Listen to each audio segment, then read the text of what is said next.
gratitude for all of you for being here. How many of you have had moments in your life where you've felt that different? Right?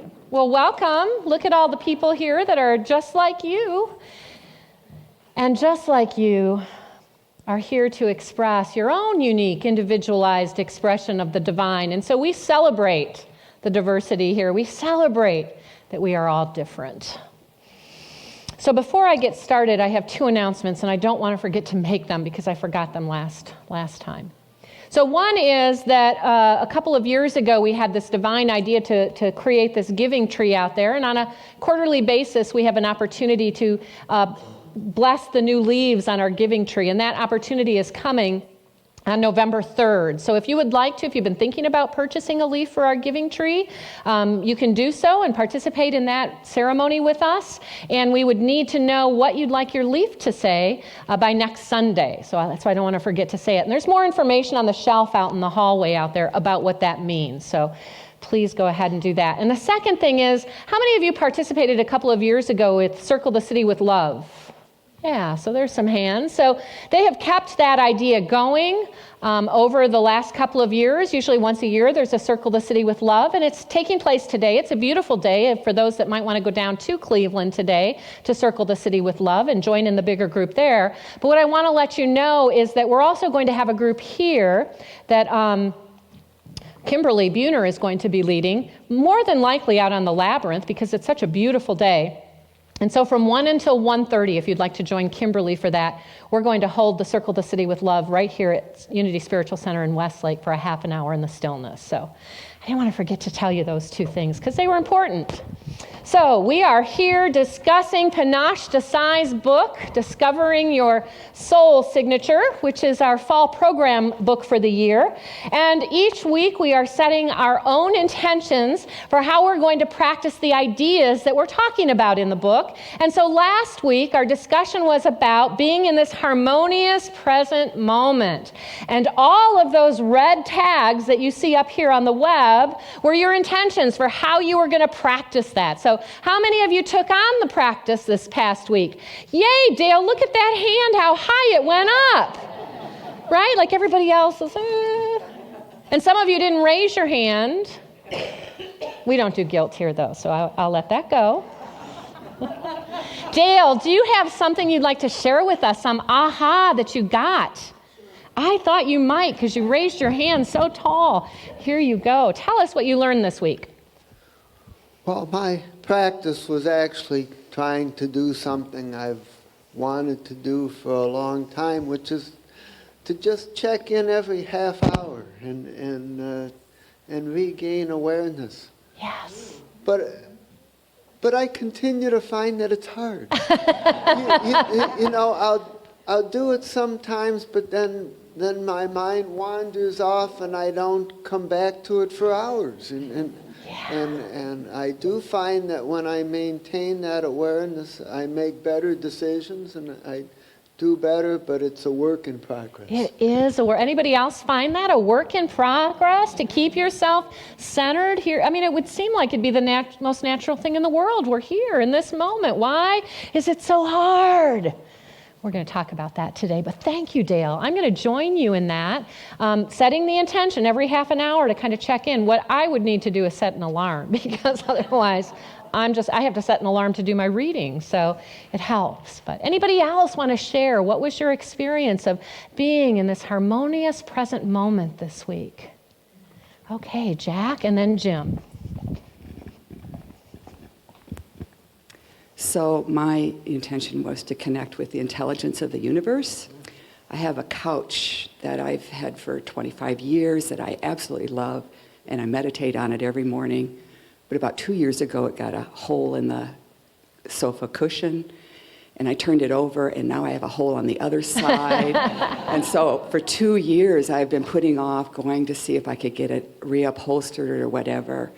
So this week, I had a cancellation of something, so I went to the upholstery shop, and within 10 minutes, there was this incredible woman who helped me to find the absolute perfect fabric, and I only have to cover the cushion, not the whole couch, and it was just a miracle.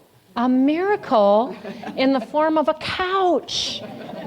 and the holes in the couch. Now, you guys, I want you to catch this, because what we want to do is make our spirituality like something way out there, like something that we have to practice and reach for, and it's as easy as your hole in the couch that's got to be dealt with, and the miracle of that. All right, Jim, what do you have for us?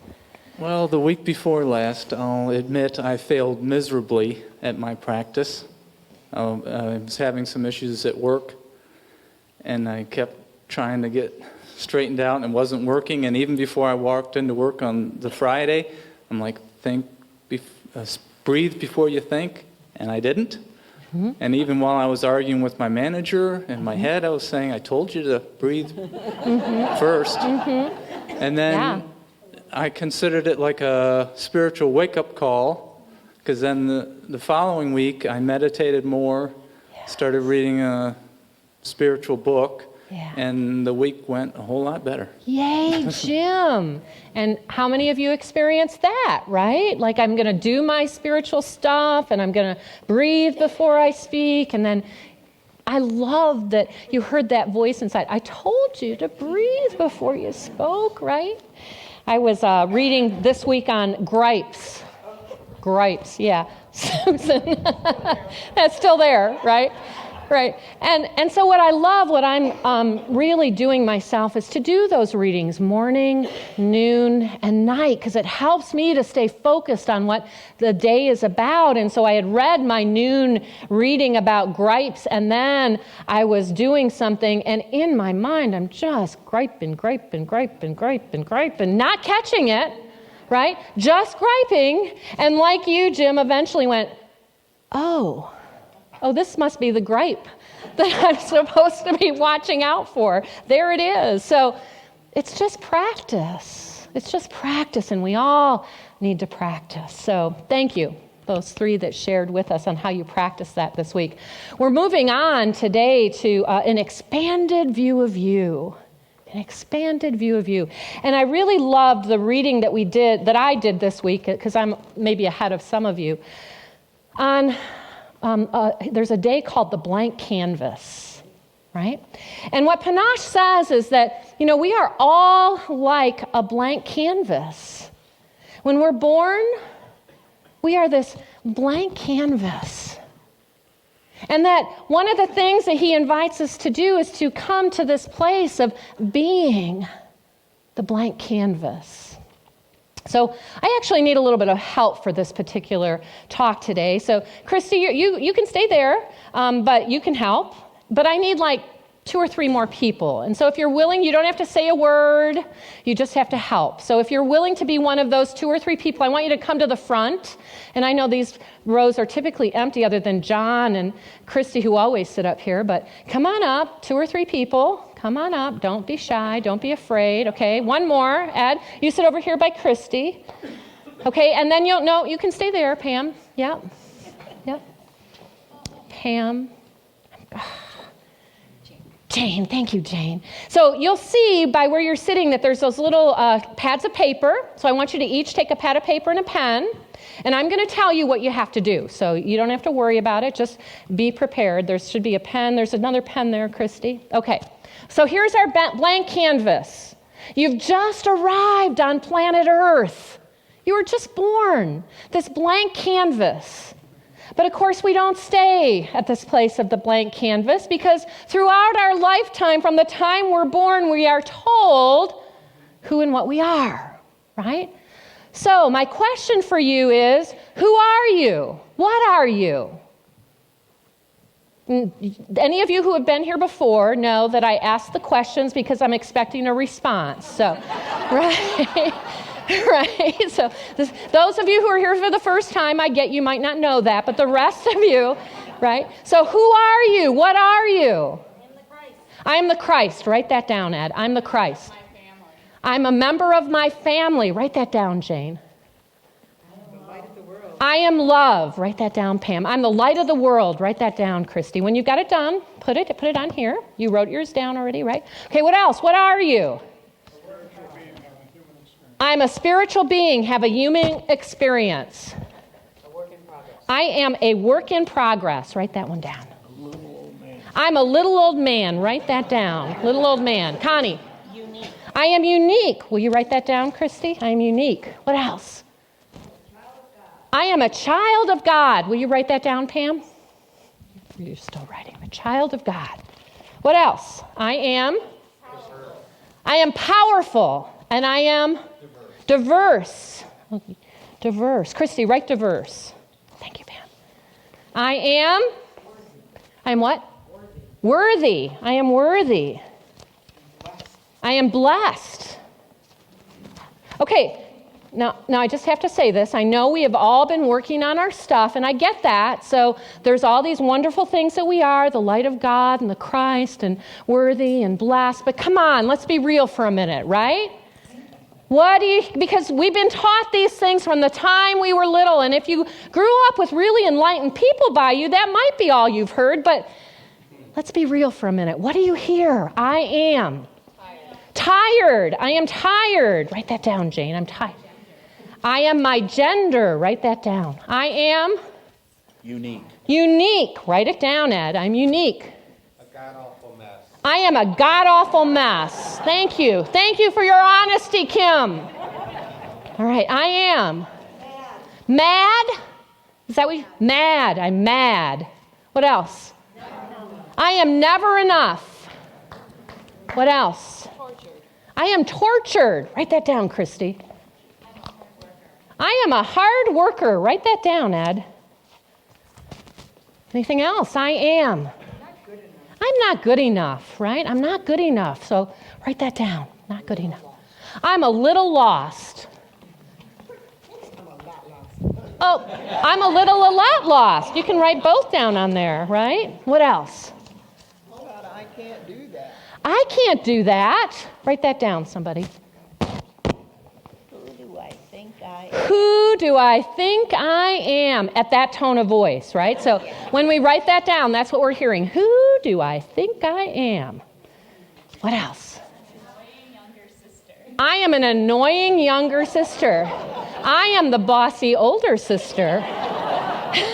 Right? I'm the know-it-all middle sister. Ah, there we go. We've got it all covered. Anything else? I'm stuck. I'm stuck. Anything? I'm stuck. I'm the warden.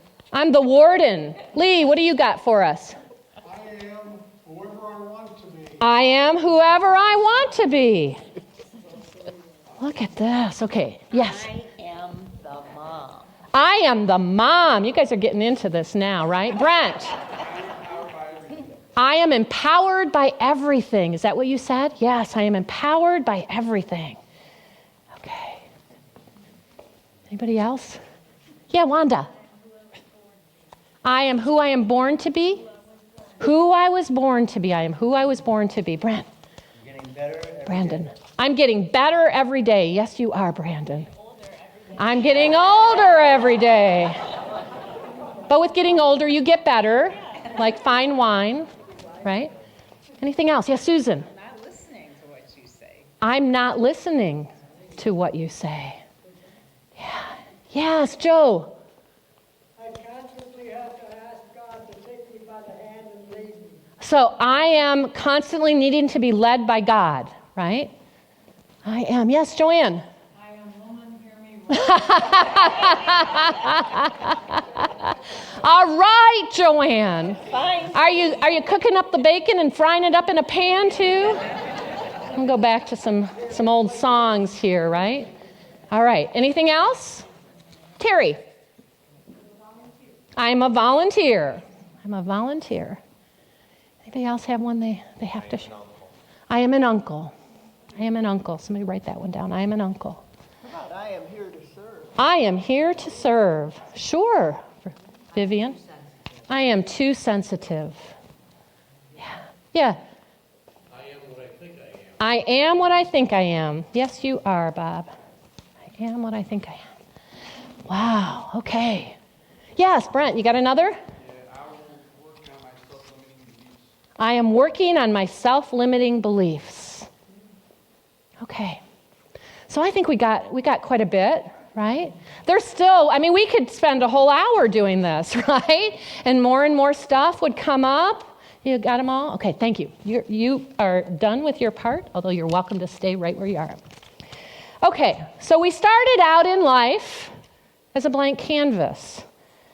And somewhere along the way, we started adding all of these ideas of what we are onto this blank canvas. And in the process, what we've done is decided who and what we are based on all of the ideas that we are carrying with us on this blank canvas that we truly are.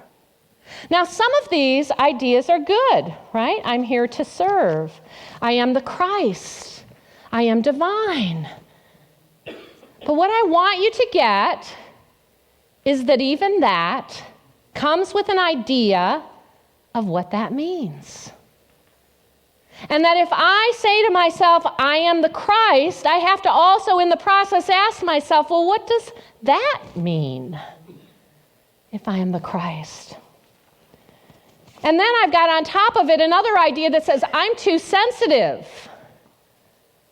And so now I'm going through life and I'm experiencing, I'm too sensitive, at the same time that I'm telling myself, I am the Christ, and now I've got this inner conflict going on because I'm wondering, who am I?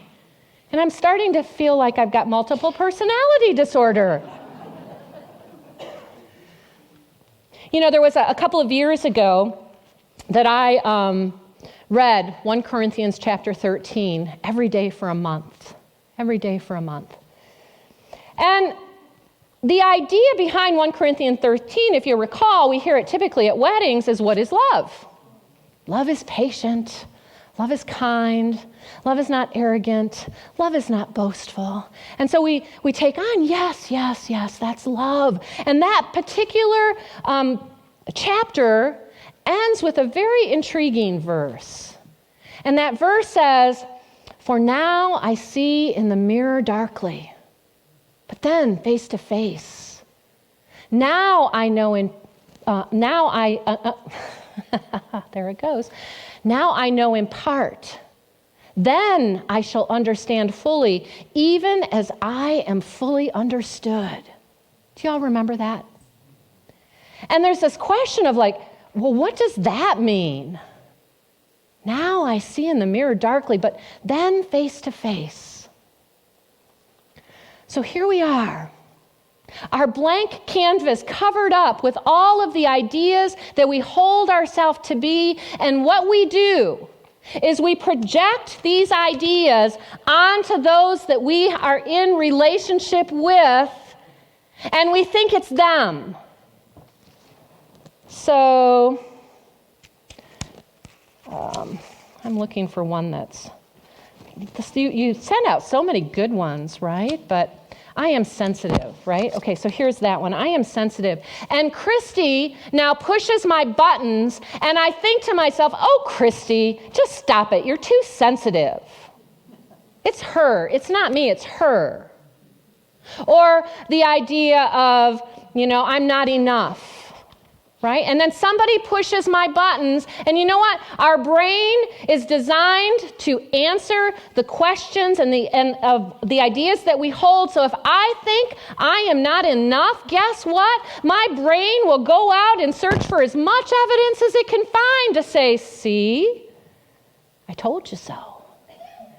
But what I'm doing in the process is projecting all of these ideas that I hold about myself out into the mirror of life, thinking it's you, Christy. You're the one that has to change, not me. And I'm seeing in the mirror darkly. So how do I begin to see in the mirror face to face? When I recognize that the thoughts and ideas that I am holding about me that have covered up this canvas of who I am in truth, I recognize and realize, oh, it's not Christy that's at issue here. She's pushed my buttons because I have this in me. And I see that now. Now I see face to face. And so what we're attempting to do through the activity of our life, through these spiritual practices that we do, are to pick off each of these ideas that we believe about ourselves. I am what I think I am. Well, what's that mean? What does that mean? If I am what I think I am, there's moments that I think that I'm angry. Well, I must be angry now. And there are moments when I'm at peace. Oh, I must be that now. But what am I really? Am I anger? Am I peace? No, I'm a minister. Am I that? What am I? See, we have to take it beyond just this idea that we're holding, I am what I think I am. It sounds great, but what does it mean? So what? I am a human.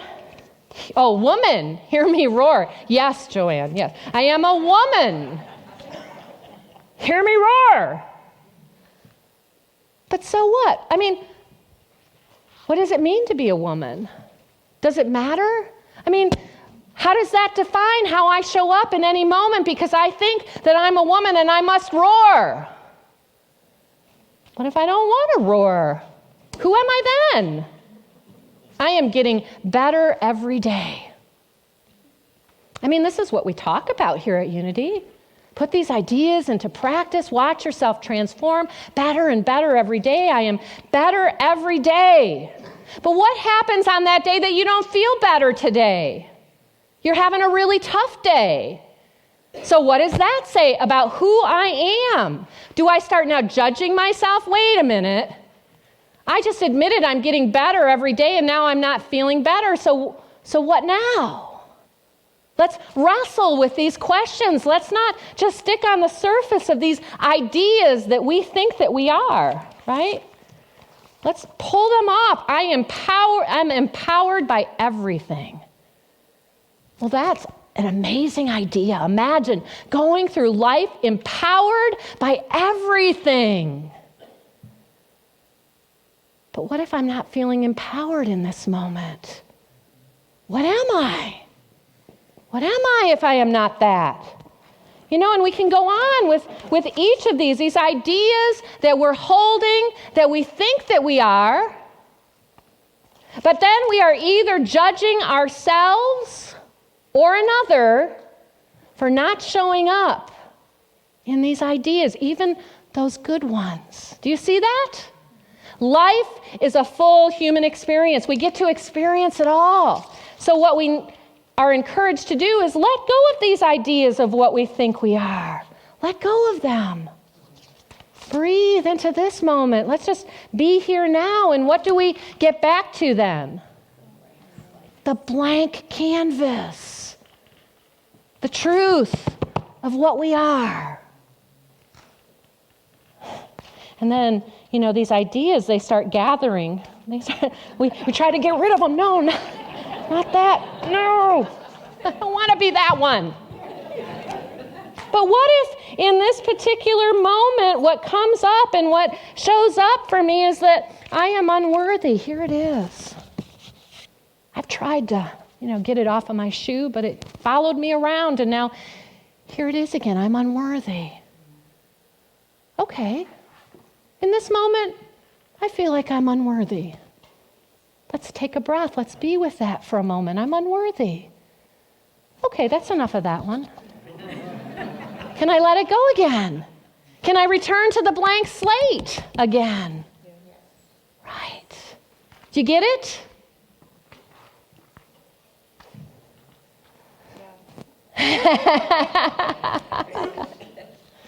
This is meditation, by the way.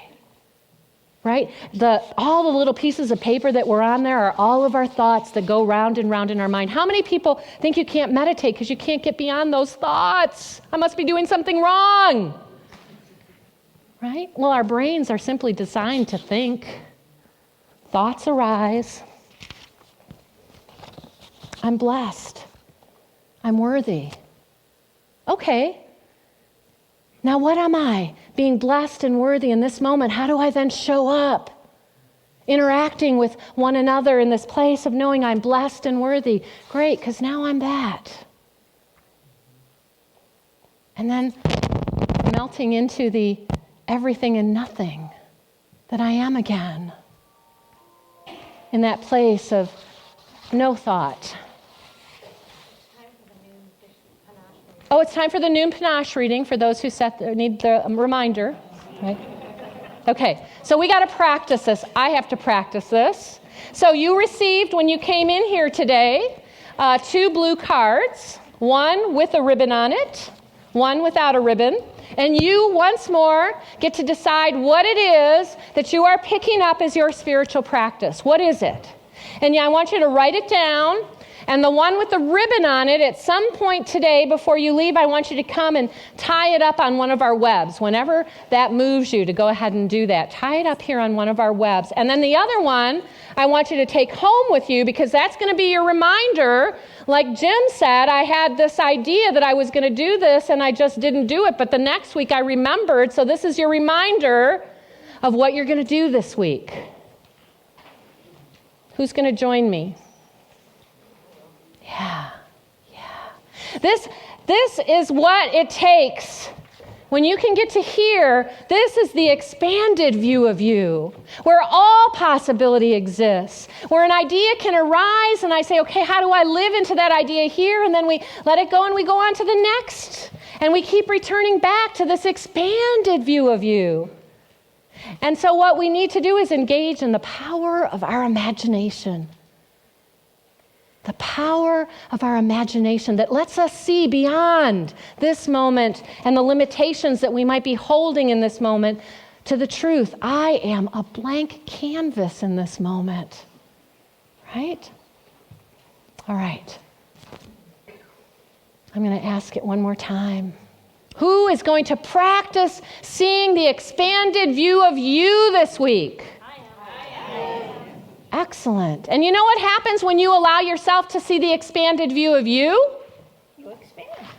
You expand, and now you also see the expanded view of everybody else. So, say with me, I am divine. I am divine. Turn to someone and say, you are divine. You are divine. And now let us live into that expanded view of who we are. I want to end with a scripture. I talked about 1 Corinthians 13. This one actually comes from 2 Corinthians. Wrong one again. 2 Corinthians. And this one says, but we all, with unveiled face, beholding in the mirror the glory of the Lord. Looking out into the mirror of life, let's behold the glory of God in everything we see. And we are being transformed in that same image, in that glory of God. We are being transformed from glory to glory. Doesn't that sound magnificent? Now, what does that mean? That's what we're going to find out as we live it. So let's go live it. Thank you, and God bless.